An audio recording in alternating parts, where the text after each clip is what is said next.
السلام عليكم بسم الله والحمد لله والصلاة والسلام على رسول الله صلى الله عليه وآله وسلم ተራዊና ዊትርን ካጠናቀቅን በኋላ ብዙ ጊዜ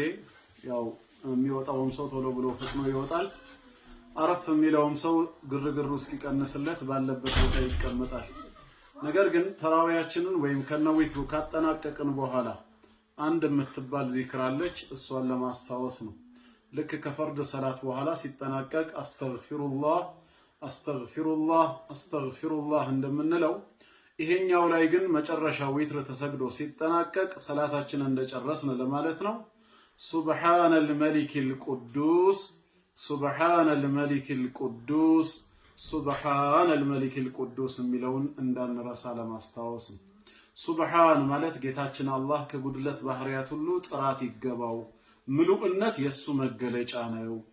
አልመሊክ ማለት በአለሙ ላይ የነገሰ ሁሉንም ፍጥረት ዓለሙን የሚገዛና የሚመራ ጌታ ማለት ነው አልቁዱስ ማለት ደግሞ ከነውርና ከእንከን የጸዳ ማለት ነው ይሄን ዚክር እንዳንረሳ ወሰላሙ አለይኩም